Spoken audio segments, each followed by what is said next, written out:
نحمدہ ونصلی علی رسولہ الکریم اما بعد فاعوذ باللہ من الشیطان الرجیم بسم اللہ الرحمن الرحیم اللہم رب اشرح لی صدری ویسر لی امری واحلل عقدۃ من لسانی یفقہوا قولی آمین۔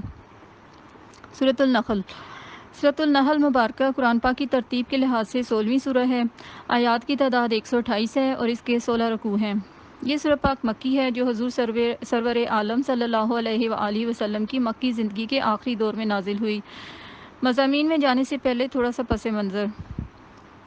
جبل ابی قیس کے دامن میں مکہ کا شہر ہے۔ جزیرہ عرب کا ہر آدمی یہاں بسنے والوں کا احترام کرتا ہے۔ اس کی وجہ کیا ہے؟ اس لیے کہ اس کا آغاز حضرت خلیل رحمۃ اللہ علیہ کے پاک ہاتھوں نے کیا اور یہاں بسنے والوں کی اکثریت آپ ہی کی نسل سے ہے۔ لیکن وقت کے ساتھ لوگوں نے احکامات کو بلا دیا اور بتوں کی پوجا شروع کر دی۔ 3,500 سال بعد اللہ تعالیٰ کے محبوب بندے محمد مصطفیٰ صلی اللہ علیہ وآلہ وسلم تشریف لاتے ہیں اور فاران کی چوٹی پر کھڑے ہو کر اعلان فرماتے ہیں، قولوا لا الہ الا اللہ، اے لوگو کہو لا الہ الا اللہ۔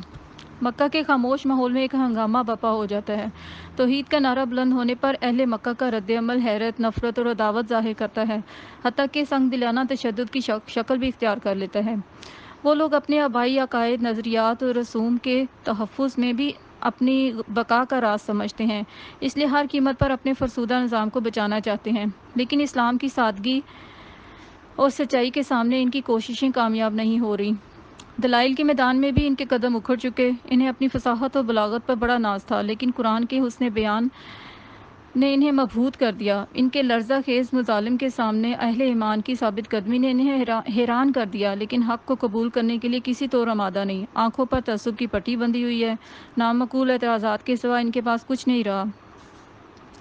اللہ تعالیٰ کے نبی مکرم محمد مصطفیٰ صلی اللہ علیہ وآلہ وسلم مخلوق کی سچی خیر خواہی میں سرگرم ہیں۔ وہ لوگ جو بہتان تراشی کرتے ہیں، لیکن آقا علیہ الصلوۃ والسلام انہیں قرآن کریم کی شیریں اور نور صداقت سے پور آیتیں پڑھ کر سناتے ہیں۔ وہ لوگ عداوت کا اظہار کرتے ہیں، لیکن آقا علیہ الصلوۃ والسلام محبت اور پیار کا دامن پھیلاتے ہیں۔ وہ ناروا پھبتیاں کستے ہیں اور آپ صلی اللہ علیہ وآلہ وسلم اپنے دل نواز تبسم سے ان کو ٹال دیتے ہیں۔ یہ سورہ مبارکہ انہی حالات میں نازل ہوئی۔ اس کی آیات میں ہدایت کا سارا سامان موجود ہے جس کی اس وقت ضرورت تھی۔ اسلام کے نظریات کو آفاقی دلائل سے ثابت کر دیا گیا۔ فرمایا جا رہا ہے کہ اللہ پاک نے جانوروں کو پیدا کیا جن میں گرم لباس بھی ہے، جن کا گوشت تم کھاتے ہو، اور زیب و زینت بھی ہے، اور یہ اٹھاتے ہیں تمہارے بوجھ ان شہروں تک جہاں تم نہیں پہنچ پاتے مگر سخت مشقت سے۔ فرمایا جا رہا ہے اور پیدا فرما دے گا ایسی اور سواریوں کو جو تم نہیں جانتے۔ سبحان اللہ۔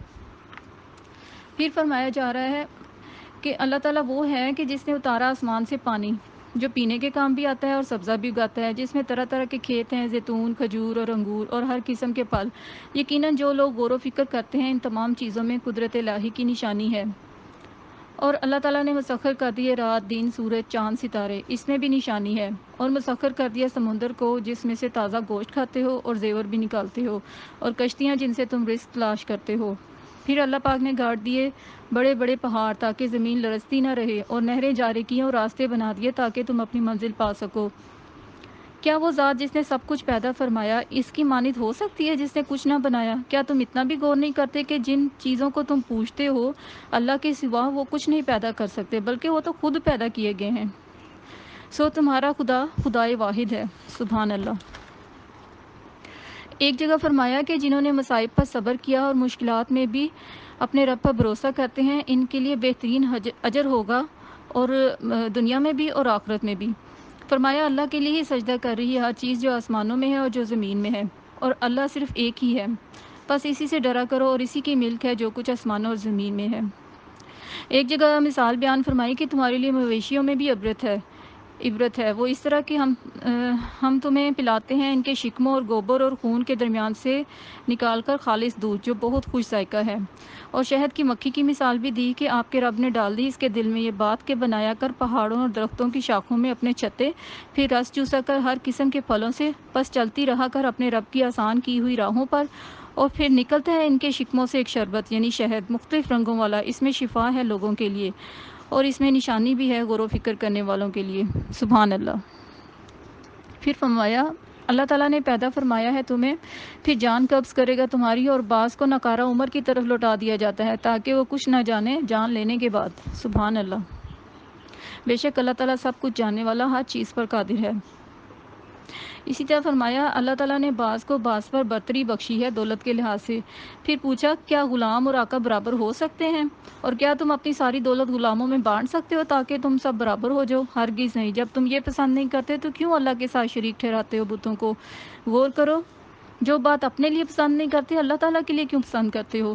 پھر فرمایا ایک بندہ غلام ہے، اس کو کسی چیز پر قدرت نہیں، اور ایک شخص ہے جس کے پاس بے حساب رزق ہے۔ اب بتاؤ دونوں انسان ہیں لیکن ایک جیسے نہیں، تو پھر غور کرو، وہ بت جو تمہیں کچھ نہیں دے سکتے کیسے اللہ کے شریک ہو سکتے ہیں؟ سبحان اللہ۔ ایک جگہ فرمایا ہم نے اتاری ہے یہ کتاب، اس میں تفصیلی بیان ہے ہر چیز کا، اور یہ سراپا ہدایت اور رحمت ہے اور خوشخبری مسلمانوں کے لیے۔ ایک جگہ یہ بھی فرمایا کہ اپنی قسموں کو ایک دوسرے کو فریب دینے کا ذریعہ نہ بناؤ۔